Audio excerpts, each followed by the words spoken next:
Assalamualaikum warahmatullahi wabarakatuh. Kami dari kelompok 12 akan menjelaskan materi tentang mengelola proyek.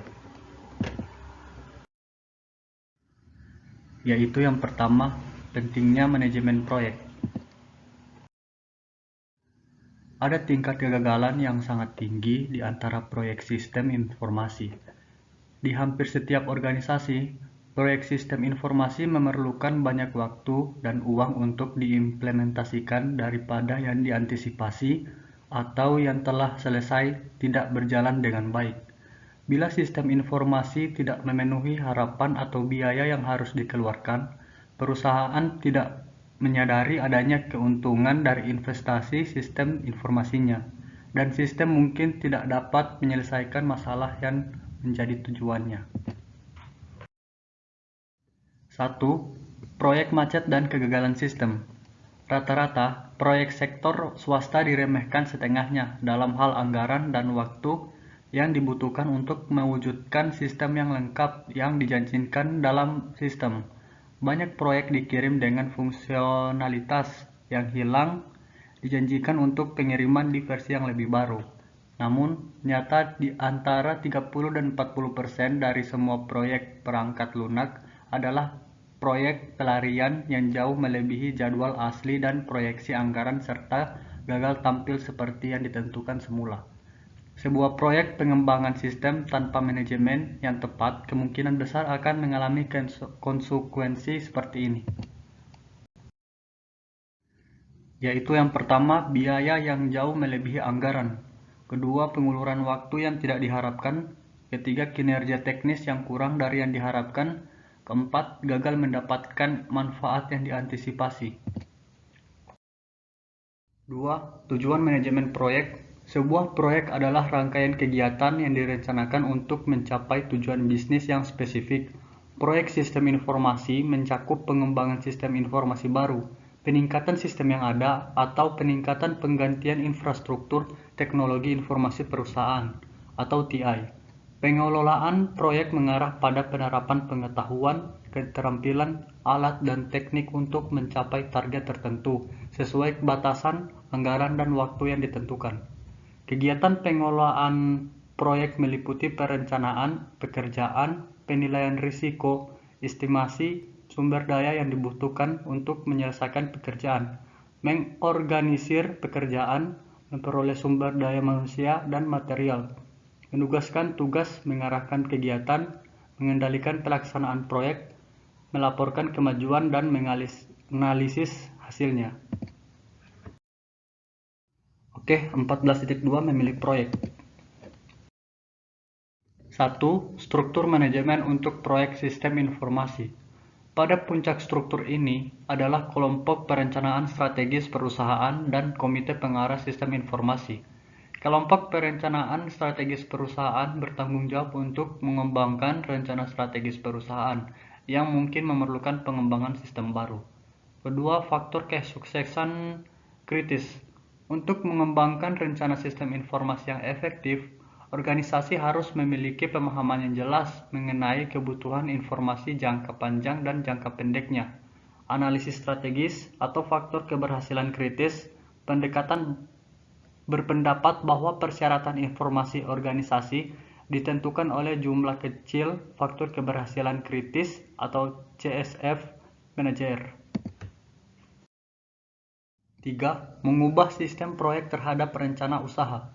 Untuk mengidentifikasi proyek sistem informasi yang akan memberikan nilai bisnis paling banyak, organisasi perlu mengembangkan rencana sistem informasi yang mendukung keseluruhan rencana bisnis mereka dan di mana sistem strategis digabungkan ke dalam perencanaan tingkat atas. Rencana tersebut berfungsi sebagai peta jalan yang menunjukkan arah pengembangan sistem atau tujuan rencana, alasan sistem atau situasi saat ini, perkembangan baru yang harus dipertimbangkan, strategi manajemen, rencana pelaksanaan, dan anggaran. 4. Yaitu faktor kesuksesan kritis. Model penilaian berguna untuk memilih proyek di mana banyak kriteria harus dipertimbangkan. Ini memberi bobot pada berbagai fitur sistem dan kemudian menghitung total bobotnya. Perusahaan harus memutuskan di antara dua sistem perencanaan sumber daya perusahaan alternatif atau ERP. Kolom pertama mencantumkan kriteria yang akan digunakan oleh pengambil keputusan untuk mengevaluasi sistem. Kriteria ini biasanya merupakan hasil diskusi panjang antara kelompok mengambil keputusan. 5. Analisis portofolio. Setelah analisis strategis menentukan arah keseluruhan pengembangan sistem, analisis portofolio dapat digunakan untuk mengevaluasi proyek sistem alternatif. Analisis portofolio persediaan semua proyek sistem informasi dan aset organisasi, termasuk infrastruktur, kontrak outsourcing, dan lisensi. Portofolio investasi sistem informasi ini dapat digambarkan memiliki profil risiko dan manfaat tertentu bagi perusahaan yang serupa dengan portofolio keuangan. 14.3 yaitu membangun nilai bisnis sistem informasi. 1. Biaya sistem informasi dan manfaat. Manfaat berwujud dapat diukur dan diberi nilai moneter. Manfaat tak berwujud seperti layanan pelanggan yang lebih efisien atau pengambilan keputusan yang disempurnakan tidak dapat segera diukur namun dapat menyebabkan keuntungan yang dapat diukur dalam jangka panjang. Sistem transaksi dan klerus yang menggantikan tenaga kerja dan menghemat ruang selalu menghasilkan manfaat nyata dan terukur pada sistem informasi manajemen, sistem pendukung keputusan, dan sistem kerja kolaboratif yang didukung oleh komputer. 2. Batasan model keuangan. Fokus tradisional pada aspek finansial dan teknis dari sistem informasi cenderung mengabaikan dimensi sosial dan organisasi dari sistem informasi yang dapat mempengaruhi biaya dan manfaat sebenarnya dari investasi. Banyak keputusan sistem informasi perusahaan investasi tidak mempertimbangkan secara memadai biaya dari gangguan organisasi yang diciptakan oleh sistem baru, seperti biaya untuk melatih pengguna akhir. Dampak kurva belajar pengguna terhadap sistem baru, terhadap produktivitas, atau kebutuhan manajer waktu untuk menghabiskan waktu, mengawasi perubahan sistem baru yang terkait. Manfaat seperti keputusan yang lebih tepat waktu dari sistem baru, atau peningkatan pembelajaran dan keahlian karyawan, mungkin juga diabaikan dalam analisis keuangan tradisional. 14.4 Mengelola risiko proyek. 1.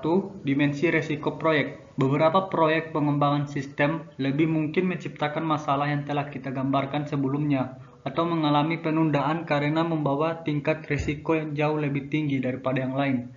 Tingkat risiko proyek dipengaruhi oleh ukuran proyek, struktur proyek, dan tingkat keahlian teknis dari staf sistem informasi dan tim proyek. Ukuran proyek. Semakin besar proyek, seperti yang ditunjukkan oleh dolar yang dikeluarkan, ukuran staf implementasi, waktu yang dialokasikan untuk implementasi, dan jumlah unit organisasi yang terpengaruh, semakin besar resikonya. Proyek sistem berskala sangat besar memiliki tingkat kegagalan yaitu 50-75%, lebih tinggi daripada proyek lainnya. Struktur proyek. Beberapa proyek lebih terstruktur daripada yang lain. Persyaratan mereka jelas dan mudah sehingga output dan proses dapat dengan mudah didefinisikan. Pengalaman dengan teknologi. Risiko proyek meningkat jika tim proyek dan staf sistem informasi tidak memiliki keahlian teknis yang dibutuhkan. Jika tim tidak mengenal perangkat keras, perangkat lunak sistem, perangkat lunak aplikasi, atau sistem manajemen basis data yang diusulkan untuk proyek ini. Kemungkinan besar proyek akan mengalami masalah teknis atau memerlukan lebih banyak waktu untuk menyelesaikan karena kebutuhan untuk menguasai keterampilan baru. 2. Perubahan manajemen dan konsep implementasi. Perubahan dalam cara informasi didefinisikan, diakses, dan digunakan untuk mengelola sumber daya organisasi, seringkali mengarah pada distribusi wewenang dan kekuasaan baru. Presentasi yang sangat besar dari proyek sistem informasi tersandung karena proses perubahan organisasi seputar bangunan sistem tidak ditangani dengan baik. Pembuatan sistem yang berhasil memerlukan manajemen perubahan yang hati-hati. 3. Mengelola kompleksitas teknis. Proyek dengan teknologi yang menantang dan kompleks bagi pengguna untuk mendapatkan keuntungan dari alat integrasi internal. Keberhasilan proyek semacam itu bergantung pada seberapa baik kompleksitas teknis mereka dapat dikelola. Alat perencanaan dan pengendalian formal. Proyek besar mendapatkan keuntungan dari penggunaan alat perencanaan formal dan alat kontrol formal yang tepat untuk mendokumentasikan dan memantau rencana proyek. Meningkatkan keterlibatan pengguna dan mengatasi perlawanan pengguna. Proyek dengan struktur yang relatif kecil dan banyak persyaratan yang tidak terdefinisi harus melibatkan pengguna sepenuhnya pada semua tahap. Pengguna harus dimobilisasi untuk mendukung salah satu dari banyak kemungkinan pilihan desain dan tetap berkomitmen terhadap satu desain. Perancangan untuk organisasi. Area di mana user interface dengan sistem memerlukan perhatian khusus dengan kepekaan terhadap masalah ergonomi. Ergonomi mengacu pada interaksi orang dan mesin di lingkungan kerja. Ini mempertimbangkan desain pekerjaan, masalah kesehatan, dan antarmuka pengguna sistem informasi akhir. Yang terakhir yaitu alat perangkat lunak untuk manajemen proyek. Perangkat lunak komersial yang mengotomatisasi banyak aspek manajemen proyek memfasilitasi proses manajemen proyek. Perangkat lunak manajemen proyek biasanya menampilkan kemampuan untuk menentukan dan memesan tugas, menetapkan sumber daya ke tugas, menetapkan tanggal mulai dan berakhirnya tugas, melacak kemajuan, dan memfasilitasi modifikasi terhadap tugas dan sumber daya. Oke, sekian presentasi dari kelompok kami. Semoga materi yang kami bahas dapat bermanfaat. Terima kasih. Wassalamualaikum warahmatullahi wabarakatuh.